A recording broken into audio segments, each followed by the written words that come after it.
नमस्कार दोस्तों।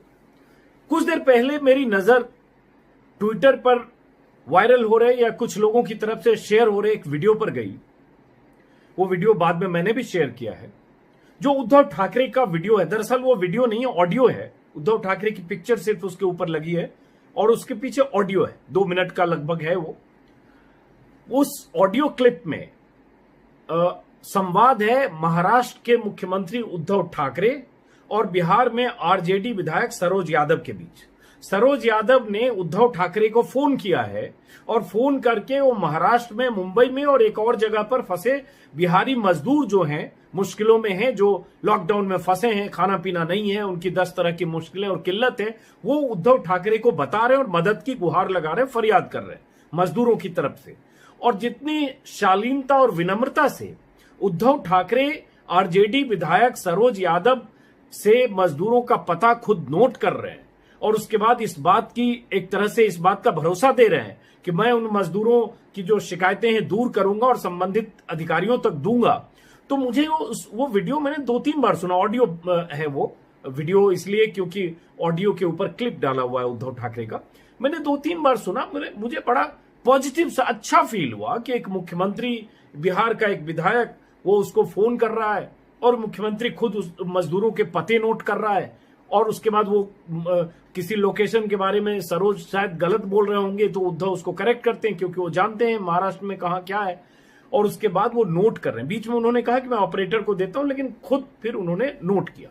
तो मुझे एक लगा कि एक मुख्यमंत्री खुद इतनी जहमत मोल ले रहा है कि पता नोट कर रहा है। और उसके बाद जो अब मैं वेबसाइट पर इधर उधर कुछ जानकारी देख रहा था, उसमें मुझे पता चला कि जो मजदूरों तक, जहां भी वो मजदूर थे मुंबई और दूसरी जगह, वहां उन मजदूरों तक रैपिड एक्शन भी हुआ और उद्धव ठाकरे की तरफ से, सरकार की तरफ से उनको जो सहूलियत चाहिए थी, मदद चाहिए थी, वो मिली भी।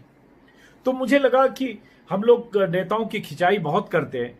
एक अच्छी तस्वीर है, एक अच्छा पहलू है। मुख्यमंत्री खुद फोन से पते नोट कर रहा है, तो मुझे लगता है उसकी भी बात होनी चाहिए। और उद्धव ठाकरे की बात इसलिए भी क्योंकि हाल के दिनों में हमने उद्धव ठाकरे के कुछ और चेहरे देखे हैं। वो क्या चेहरे हैं जिसने मुझे आकर्षित किया, जिसमें मुझे लगा कि वो आदमी सख्त संदेश उन तमाम लोगों को दे रहा है जो किसी भी ढंग से सांप्रदायिक एंगल इसमें तलाशने की कोशिश करते हैं, चाहे बांद्रा का मामला हो, चाहे फेक न्यूज का मामला हो। ऐसे मामलों में भी उद्धव ने बहुत सख्त संदेश दिए हैं। 2-3 मौके, 2-3 बयान। तो मैं उसकी आगे चर्चा करूंगा। उससे पहले जरा मैं चाहूंगा ये ऑडियो वीडियो क्लिप आप देखें और अपनी राय आप खुद बनाएं कि कितने ऐसे मुख्यमंत्री होंगे जिनको कोई विधायक फोन करे। पहले तो वो फोन पे आते होंगे बहुत सारे लोग, ऐसा नहीं है। मैं उस पर बात करूंगा तो 10-20 नाम मैं भी बता सकता हूं। लेकिन इतनी विनम्रता से इतने तनावपूर्ण दिनों में पता नोट करना, तो मुझे लगता है तारीफ के काबिल है। और मैंने ट्विटर पर भी लिखा, और भी है तो अच्छी बात है, लेकिन फिलहाल चूंकि हमने उद्धव का देखा इसलिए उद्धव की बात। तो जरा एक बार सुनिए आप उस ऑडियो क्लिप को। सर नमस्कार। नमस्कार जी, बोलिए बोलिए। सेम साहब बोल रहे हैं? हाँ, उद्धव बोल रहा हूँ। जी जी सर, मैं एमएलए बोल रहा हूँ, सरोज यादव, आरजेडी के एमएलए हैं सर, बिहार अच्छा, पटना से। बोलिए बोलिए। सर मेरे यहाँ के कुछ लेबर आपके यहाँ 2-3 जगह फंस गए हैं, उन लोगों को खाने का भी पैसा नहीं है सर। नहीं, आप चिंता मत करो, जगह बोल दो। जी सर, तो जगह एड्रेस किनसे लिखवा दे सर पूरे? एक काम करता हूँ, मैं वापस फोन मेरे ऑपरेटर के पास देता हूँ। जी जी। अगर किसी एक व्यक्ति का वहाँ से नाम और नंबर आप दे सकते हो। जी जी। तो अभी देखिए सरोज जी, ऐसा है जी, ये सबके लिए एक जिम्मेदारी की भी बात है। जी जी जी और सर। एक बड़ा एक प्रश्न भी है। तो आज तक जब मैं आपसे बात कर रहा हूँ तो महाराष्ट्र में कम से कम 87,000 लोगों की हमने खान पान की व्यवस्था की गई है। जी जी सर। तो ये जहाँ भी होंगे और वहाँ तक अगर मदद मेरी पहुंची नहीं होगी तो आप बता दीजिए, मैं तुरंत करता हूँ। सर एक तो GSW स्टील प्लांट है, ये आपका डोलभी में है, जिला रायगढ़। यहाँ सर कंपनी वाला भी कुछ नहीं दे रहा। ये लोग 150 लेबर हैं, भूखे सर, एकदम परेशान है सर। ठीक है, अभी देखता हूँ मैं। और दूसरा एक है सर दे दिया जाना सर, एड्रेस लिखवा दे रहे हैं पूरा सर, नंबर दे देंगे। नहीं, GSW रायगढ़ पता है। दूसरा जी बोलिए। जी, दूसरा एक है सर, ये थाने पूर्वी मुंबई में है। हाँ, वहाँ मेरे लेबर कुछ फंसे हैं सर, जो मसाला। थाने में कहाँ पे? ये थाने में है सर, थाने पूर्वी मुंबई महाराष्ट्र में। 2-3 लोगों का नंबर है सर। पछवाड़ी कोपरी कॉलोनी। हाँ, कोपरी पाखड़ी। जी जी सर, उसमें लोग फंसे हैं सर। सर प्लीज सर, उनका नंबर मैं बता दे रहा हूँ सर। 8097 444 592। हरिवंश चौधरी नाम है सर। ओके, मैं अभी। और सर GSW वाला का नंबर सर को बता दे रहे हैं। हाँ दीजिए। सर एक नंबर है 960 73 and 88 642। आप चिंता मत करो। जी जी जी सर। जी नमस्कार सर। नमस्कार। तो सुना आपने सरोज यादव और उद्धव ठाकरे की बातचीत, जो मुझे वेबसाइट से पता चल रहा है कि वहां मजदूरों के लिए मदद के लिए भी सरकार की तरफ से कुछ पहुंचा। हालांकि देखिए, मुश्किलें मुंबई में फंसे मजदूरों की भी है, हजारों की तादाद में, बल्कि लाखों की तादाद में मजदूर फंसे हैं। मुश्किलें वहां भी है। हमने शुरू में भी एक वीडियो में दिखाया था कैसे मुंबई के अलग अलग इलाकों में फंसे मजदूर तक भी सरकारी राहत नहीं पहुंच रहा है।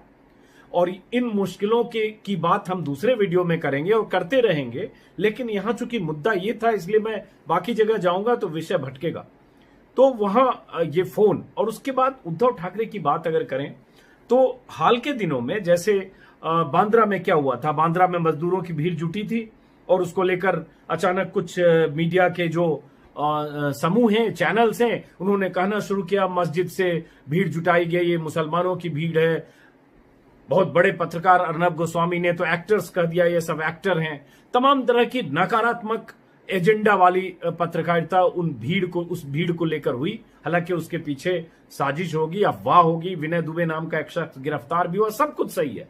लेकिन भीड़ जो जुटी वो न मुसलमानों की थी, न मस्जिद से आई, न मस्जिद पे जुटी, न उसका कोई सांप्रदायिक एंगल था। लेकिन वो हुआ तब उद्धव ठाकरे ने भी उस समय भी बहुत सख्त बयान दिया था। और ऐसे कई मौके पर उद्धव ठाकरे के 2-3 बयान नोट करने लायक हैं। एक बार उद्धव ठाकरे ने कहा कि कोविड से मैं अपनी जनता को तो बचा लूंगा, लेकिन उसके बाद तुम्हें मुझसे कोई नहीं बचा पाएगा। ये उस संदर्भ में उद्धव ठाकरे ने कहा जब कुछ लोग अल्पसंख्यक समुदाय के खिलाफ दुर्भावनापूर्ण संदेश वायरल कर रहे थे। उन्होंने ट्विटर पर लिखा भी कि कोरोना वायरस से के अलावा बांटने वाला एक और वायरस है। मैं ऐसे लोगों को चेतावनी देता हूं और यह सुनिश्चित करूंगा कि कोई कानून आपको बचा ना पाए। इतनी तल्ख टिप्पणी, इतनी तल्ख प्रतिक्रिया, इतना तल्ख संदेश, चेतावनी एक मुख्यमंत्री दे तो अच्छी बात है। वरना आप देख रहे हैं कि बीजेपी के राष्ट्रीय अध्यक्ष जेपी नड्डा कह रहे हैं कि कोई हमारा नेता या कोई आदमी ऐसे सांप्रदायिक सद्भाव बिगाड़ने वाली बात न करे। मोदी कह चुके हैं, मोहन भागवत कह चुके हैं, और उसके बाद 2 विधायक, बीजेपी के 2 विधायकों के वीडियो वायरल हैं। एक कल वायरल हुआ था, एक आज वायरल हुआ है, या 2 दिन में 2 वायरल हुआ, जो भी है। तो उद्धव ठाकरे की बात। उसके अलावा उद्धव ठाकरे ने जब पालघर का भी मामला आया तब भी उद्धव ठाकरे ने बहुत सख्त बयान दिया और तब भी उन्होंने कहा कि पालघर की घटना को लेकर अफवाह नहीं फैलाएं, नहीं तो एक्शन होगा। आपको याद होगा कि पालघर को लेकर उसमें भी सांप्रदायिक एंगल बहुत देने की कोशिश हुई और उसको हिंदू मुसलमान बनाने की कोशिश हुई। शुएब नाम के एक शख्स का उसमें को एक विलन बनाकर जबरदस्ती उसमें इंजेक्ट करने की कोशिश हुई। उस पर भी एक वीडियो है, मौका मिलेगा तो आप देखिएगा। वीडियो में था ओए बस, और उसको लोगों ने प्रचारित किया शुएब बस। उनका कहने का इरादा यह था कि इसमें जो कातिलों की भीड़ में शुएब नाम का कोई शख्स है। 2 दिन तक चला, बल्कि एक ही दिन चला। रात होते होते तक सरकार ने इतने सख्त संदेश दिए कि सब डिफ्यूज हो गया। महाराष्ट्र के गृह राज्य मंत्री अनिल देशमुख ने भी और उद्धव ठाकरे ने। और उसके बाद वो सारी सच्चाई सामने आई कि उसमें हिंदू मुस्लिम नहीं था, कातिलों की भीड़ थी, हत्यारी भीड़ थी। जघन्य अपराध हुआ, वो अपनी जगह है, और उसकी कार्रवाई हो, सजा हो, फांसी हो, जो होना हो, लेकिन सांप्रदायिकता उसमें नहीं था। तो उस मामले में भी उद्धव ठाकरे का संदेश बहुत साफ था। ऐसे 2-3 मौके और हैं जब उद्धव ठाकरे ने ऐसे सख्त और तल्ख संदेश दिए। तो मैं एक मुख्यमंत्री के तौर पर, हालांकि महाराष्ट्र की बात करें और मुंबई की, तो सबसे अधिक मौतें मुंबई में हो रही है। नंबर 1 है कोविड और कोरोना वायरस से मरने वालों में मुंबई। लेकिन मुंबई की घनी आबादी है, वहां स्लम है धारावी जैसा, एशिया का बिगेस्ट सबसे डेंस पॉपुलेशन वाला स्लम। उसकी कहानी, उसमें सफलता विफलता पर दूसरे वीडियो में बात होगी और की भी हमने। अभी तो मैं सिर्फ इस पहलू पर बात कर रहा हूं कि एक मुख्यमंत्री का वो पहलू जो सांप्रदायिकता के खिलाफ दिखता है, जो धर्मनिरपेक्षता की बात करता है, जो कोरोना जैसी मुसीबत में किसी तरह के सांप्रदायिक एंगल तलाशने वाले को सीधी चेतावनी देता है, और वो भी तब जब वो बाला साहब ठाकरे का बेटा है। इसलिए कि बाला साहब ठाकरे की शिवसेना की राजनीति को लेकर तमाम कई दशक तक उस पर सवाल है और घोर सांप्रदायिक राजनीति का आरोप भी है, और इसकी मिसालें और इसके सबूत और इसके सब कुछ है, तथ्य के तौर पर भी है, क्योंकि घोर हिंदुत्ववादी संगठन सेना रही है। उसी हिंदुत्ववादी सोच और विचार की बुनियाद पर सेना का गठन हुआ है। वो दौर भी था जब बाबरी मस्जिद को ढहाया गया, कोई उसकी जिम्मेदारी लेने को तैयार नहीं था, तो बाल ठाकरे ने आगे बढ़ के अपनी तरफ से जिम्मेदारी ले ली कि हमारे शिव सैनिकों ने गिराया।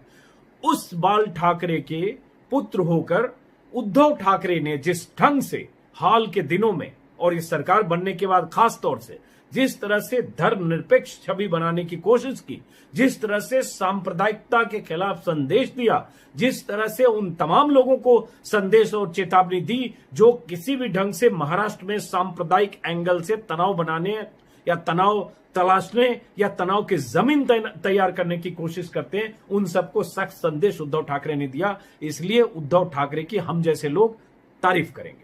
हाँ, उनकी प्रशासनिक विफलता हो, नीतिगत विफलता हो, सरकार की विफलता हो, वो सब अपनी जगह है। समय समय पर हर चीज की आलोचना होनी चाहिए और होगी। जैसे कोविड में अभी अगर पता चलता है कि वहां लापरवाही क्या है, हम उस पर बात करेंगे, लेकिन अभी इस पहलू पर तो उस हिसाब से अगर देखें तो उद्धव ठाकरे उस राजनीतिक परवरिश के बाद जहां घोर हिंदुत्ववादी राजनीति की बुनियाद पर उनके पिता बाला साहब ने पार्टी का गठन किया, और उसी तरह की राजनीति, उग्र राजनीति सेना करती रही है दशकों तक।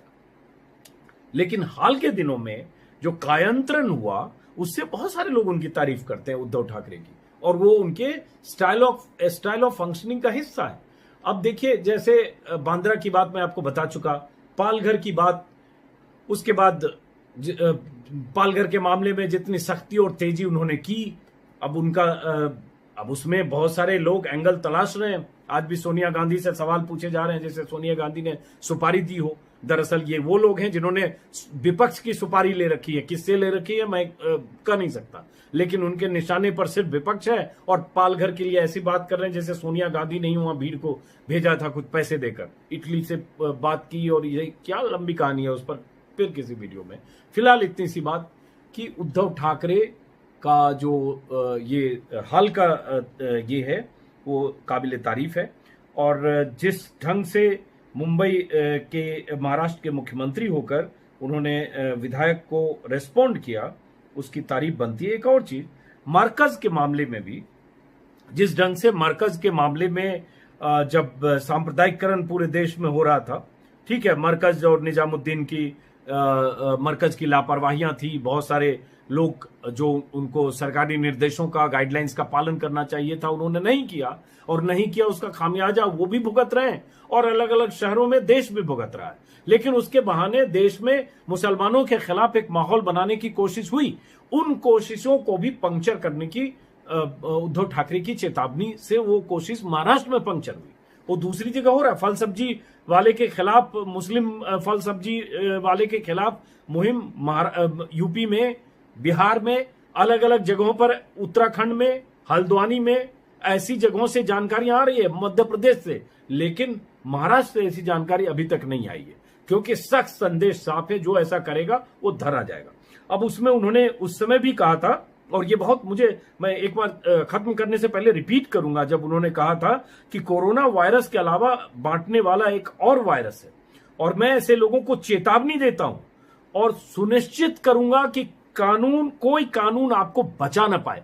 कोई मुख्यमंत्री डंके की चोट पर ऐसे कहता है कि सुनिश्चित करूंगा कि कोई कानून आपको बचा ना पाए, तो तारीफ के काबिल है। काश ऐसा यूपी में हो। कहें योगी आदित्यनाथ कि कोई विधायक, कोई नेता, कोई कार्यकर्ता अगर मुसलमानों के खिलाफ ऐसी बात कहेगा, ये फल सब्जी वाली बात और बहिष्कार की बात, कोई कानून आपको नहीं बचा पाएगा। तो क्या मजाल ये विधायक की, जो 2 विधायक अभी उत्तर प्रदेश में जिन्होंने मुस्लिम के खिलाफ, सब्जी वालों के खिलाफ बोला, उस पर एक फिर वीडियो आज मैं बना रहा हूं। तो इसलिए फिलहाल यही खत्म करते हुए कि कभी कभी ऐसे लोगों की तारीफ होनी चाहिए। और आखिर में, चूंकि वीडियो का वक्त हो गया मेरा, आखिर में कि सब्सक्राइब करें अगर आपने सब्सक्राइब नहीं किया है। आपके सब्सक्राइब करने से मेरी ताकत बढ़ेगी, ज्यादा से ज्यादा लोगों तक मेरी आवाज जाएगी, मेरी बात पहुंचेगी। अगर मैं कहीं गलती करता हूं तो आप कमेंट बॉक्स में लिखें, अगर मैं कोई गलत सूचना देता हूं तो कमेंट बॉक्स में लिखें, मैं सुधार करने की कोशिश करूंगा। आप कुछ और मुझसे क्या जानना समझना चाहते हैं वो भी कमेंट बॉक्स में लिखें, लेकिन ये सब करें, साथ में सब्सक्राइब जरूर करें। नमस्कार।